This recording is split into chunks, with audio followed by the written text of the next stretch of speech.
Good evening student. Previous videos में हमने twelfth के रिटेल के सभी सेशंस ऑलमोस्ट सभी यूनिट कवर कर लिए हैं। तो ये हमारी लास्ट यूनिट है, सेकंड लास्ट यूनिट है वैसे बुक के अकॉर्डिंग, जो कि अकाउंटिंग। ठीक है, आई थिंक रिटेल में सबसे ज़्यादा डिफ़िकल्ट अगर कोई सेशन माने बुक के अकॉर्डिंग तो वो यही है। इसमें आप कॉमर्स का थोड़ा सा टॉपिक रीड आउट करोगे कि अकाउंटिंग होता क्या है। ठीक है, 4 सेशन है इसमें भी बेसिकली। फर्स्ट सेशन जो है वो बहुत ज़्यादा इजी है, जो कि है बिलिंग प्रोसीजर। सेम जो भी टॉपिक आप इस सेशन में रीड करोगे सेम आपने क्लास 10th में रीड आउट करे थे आपके फर्स्ट यूनिट के फर्स्ट सेशन में। ठीक है, जिसमें हेड कैशियर के बारे में आपने लर्न करा था। आपने लर्न करा था होलसेलर रिटेल बिलिंग का क्या डिफरेंस होता है, गो फ्रूगल रिपोर्ट क्या होती है, वो सभी टॉपिक आप इसमें कवर करोगे। ठीक है, तो मैं इंपॉर्टेंट क्वेश्चन के अकॉर्डिंग ही मैंने ये स्लाइड बनाई है, प्रीवियस अकॉर्डिंग डिस्कस कर रहा हूँ मैं इंपॉर्टेंट क्वेश्चंस। तो जिन्होंने लिखना है तो प्लीज़ काइंडली नोट कर लीजिएगा।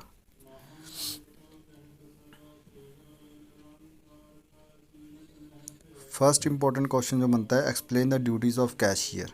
कैशियर यहाँ पे आएगा हेड कैशियर और cash counter incharge. Head cashier और कैश काउंटर इंचार्ज की ड्यूटीज़ क्या होती हैं। फर्स्ट ड्यूटी होती है to ensure cash counter is neat and tidy. Cash counter neat and clean होना चाहिए। To ensure cash till POS machine is working. जो पॉइंट ऑफ सेल मशीन है जिस पे बिलिंग होती है वो इंश्योर करना कि वर्किंग कर रही है या नहीं। चेक करना कि टेलीफोन लाइन और ईडीसी मशीन, जो स्वाइप मशीन होती है जिस पे क्रेडिट कार्ड और डेबिट कार्ड की पेमेंट होती है, वो मशीन प्रॉपर्ली वर्क कर रही है या नहीं।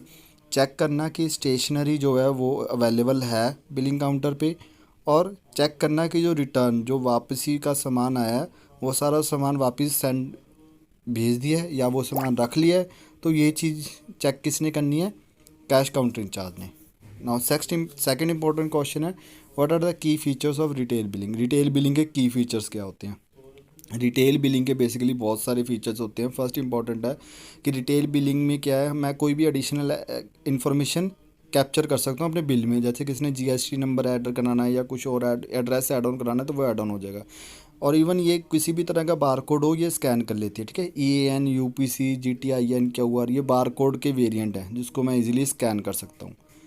Facility to maintain scanned copies मैं स्टोर करके रख सकता हूँ अपनी पोज मशीन में। ठीक है, रिटेल बिलिंग ये फैसिलिटी भी प्रोवाइड कराती है। Exchange feature which law settle और multiple exchange pricing for the same product.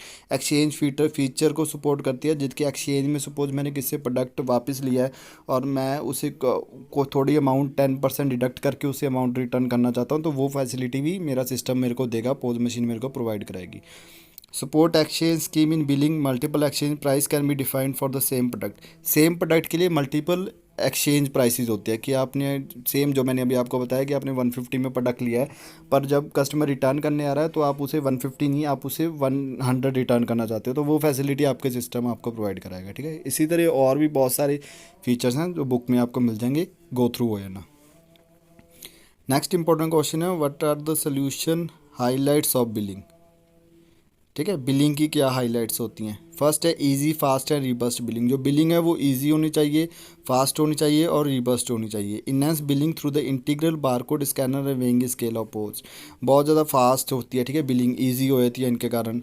Reorder based on stock के बेसिस पे रीऑर्डर करना। परचेज फार्मूला और प्राइस लेवल और परचेज फार्मूला आप यूज़ कर सकते हो इजीली, जिसके अकॉर्डिंग आप वेंडर्स को पेमेंट करनी या कस्टमर के साथ रिलेशन अच्छे पेमेंट के प्रोसेसर करना सब कर सकते हो। इफेक्टिव डे एंड प्रोसेस बहुत ज़्यादा इफेक्टिव हो जाता है, जिसमें आपको कंट्रोल करना होता है बिलिंग काउंटर स्टाफ को, सो दैट कोई भी मिस हैपनिंग ना हो सके। स्वाइप कार्ड रीडर इंटरफेस, जो EDC मशीन है वो बहुत जल्दी रीड कर लेती है इन्फॉर्मेशन को और क्रेडिट डेबिट कार्ड की पेमेंट ईजिली हो जाती है। इवन कोई अगर स्पेशल कार्ड बनाया हुआ है, ठीक है, मेंबर शॉप का कार्ड है, तो वो मैग्नेटिक स्ट्रिप रीडर जो मेरी पोज मशीन के साथ लगा है, मैं उसके थ्रू उसकी पेमेंट ईजिली कर सकता हूँ।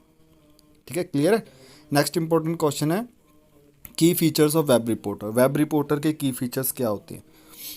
Report personalize allow you to configure the report, grouping fields in report, customize columns. देखो क्या क्या कर सकते हैं। फर्स्टली ग्रुपिंग फील्ड कर सकते हैं, इसमें हम कस्टमाइज कर सकते हैं कॉलम को, डिस्प्ले ऑर्डर कर सकते हैं, related report can be group mapped, report filter can be customize. अगर आपने एक्सेल यूज़ करा है तो जो जो फंक्शंस आप एक्सेल में यूज़ कर सकते हो बेसिकली वो सारे फंक्शन इसमें आप यूज़ कर सकते हो। Not accurate to that but somehow आप फंक्शन उसके इसमें यूज़ कर सकते हो, जैसे कस्टमाइज कॉलम वगैरह हो गया, ठीक है।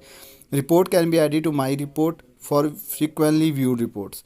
जो आप रिपोर्ट ज़्यादा यूज़ कर रहे हो, जैसे इसमें 350 तरह की रिपोर्ट्स है, तो जौन सी रिपोर्ट आप डेली लेवल पे यूज़ करने वाली आपकी रिपोर्ट है, वो माई रिपोर्ट नेम का एक फ़ोल्डर होगा, उसमें आप अटैच करके रख सकते हो, ताकि आपको कहीं और ढूंढना ना पड़े। फोल्डर ओपन करा और आपको रिपोर्ट मिल गई। All reports can be exported to excel, HTML। कोई PDF में आपको जिस भी फॉर्मेट में रिपोर्ट देखनी है, आप उसी में उसको डाउनलोड कर सकते हो, एक्सपोर्ट कर सकते हो, ठीक है। Comprehensive stock sale and purchase analysis based on product. Product के बेस पे कॉम्प्रिहेंसिव स्टॉक की आपको इन्फॉर्मेशन दे देगा, सेल की इन्फॉर्मेशन दे देगा, और परचेज एनालाइजेशन दे देगा कि सब कुछ प्रॉपर है या नहीं। तो नेक्स्ट इंपॉर्टेंट है master data analysis like newly created customer for a given period. कोई भी न्यूली कस्टमर आप गेन कर रहे हो तो उसका भी डाटा ऐड ऑन होता जाएगा, मतलब जो प्रीवियस डाटा है, प्रीवियस कस्टमर का डाटा तो होगा ही, साथ में न्यूली डाटा का भी add on. Support generation of inventory analysis. Inventory analysis के पे भी आपको सपोर्ट मिलेगा कि कितनी इन्वेंट्री पड़ी है और कौन सा प्रोडक्ट कितना पुराना है या कितना कब प्रोडक्ट आया है, तो ये सब इन्फॉर्मेशन भी आपको ये ऐप इजीली दे देगी, वेब रिपोर्टर दे देगी, तो आपको डिफ़िकल्टी नहीं होगी किसी भी चीज़ में। चाहे आपको स्टोर चेक करना है, चाहे आपको सेल चेक करनी है, चाहे आपको कस्टमर का डाटा चेक करना है, चाहे डेली लेवल की जो रिपोर्ट है उन्हें अलग रखना है, वो सब आपका सिस्टम आपको सॉफ्टवेयर आपको प्रोवाइड करके देगा। Now the next important question है difference between telecom billing and retail billing. Telecom और रिटेल बिलिंग में क्या डिफरेंस होता है? बेसिकली ये दोनों जो प्रोसेस है वो किस चीज़ के हैं? कलेक्टिंग यूजेस को कलेक्ट करके, एग्रीगेटिंग इट, उसको एग्रीगेट करना, applying required uses and rental charges, जो भी रेंटल चार्जेस हैं उसको यूजेस करना, एंड फाइनली क्या कर देना? इनवॉइस जनरेट कर देना कस्टमर के लिए, कस्टमर को बिल जनरेट करके देना। टेलीकॉम बिलिंग जो है वो क्या इंक्लूड करती है? Receiving end recording payment from the customer. Customer से पेमेंट को रिसीव करना और उसे रिकॉर्ड करके रखना, नोट डाउन करके रखना। रिटेल बिलिंग क्या करती है? Retail billing direct end customer से डील करती है, ठीक है। यही है इसमें basically difference. Next important question था explain the reason to get successful billing. Billing successful क्या कैसी होती है, किस बिलिंग को हम सक्सेसफुल कह सकते हैं? तो उसके टू बेसिक पॉइंट ही हैं। फर्स्ट है टाइमली बिलिंग और सेकंड बिलिंग एक्यूरेसी। अगर आप कोई भी बिल टाइमली कर रहे हो तो वो बिलिंग एक्यूरेसी में माना जाएगा, सक्सेसफुल बिलिंग में माना जाएगा। और कोई भी बिलिंग आप एक्यूरेटली अच्छे तरीके से सही बिलिंग कर रहे हो तो वो भी सक्सेसफुल बिलिंग में माना जाएगा। टाइमली बिलिंग मतलब 10 प्रोडक्ट हैं तो 10 प्रोडक्ट को स्कैन करने में मुझे सिर्फ 5 मिनट लगने चाहिए, तो 5 मिनट ही लगेंगे। अगर मैं 10 प्रोडक्ट को स्कैन करने में 15 मिनट ले रहा हूँ तो मेरी बिलिंग सक्सेसफुल नहीं है, ठीक है। सेम एक्यूरेसी में अगर हम 10 प्रोडक्ट स्कैन करने थे तो 10 प्रोडक्ट ही स्कैन करें हैं, ये नहीं गलती से मैंने 11 प्रोडक्ट स्कैन कर दिया या एक प्रोडक्ट स्कैन ही नहीं करा, तो वो सक्सेसफुल बिलिंग नहीं है, ठीक है। ये मेन थे इस टॉपिक में, इसको नोट डाउन कर लीजिए और अच्छे से रिवाइज कर लो। नेक्स्ट मैंने हिंदी में भी दे रखा है, अगर इंग्लिश में आपको थोड़ी बहुत दिक्कत हो रही है तो आप हिंदी में पॉइंटर्स को रीड करके थोड़ा सा समझ सकते हो। और नाउ नेक्स्ट वीडियोस में हम फर्दर हमारे जो सेशन इसके रिमेनिंग है वो कवर अप करेंगे।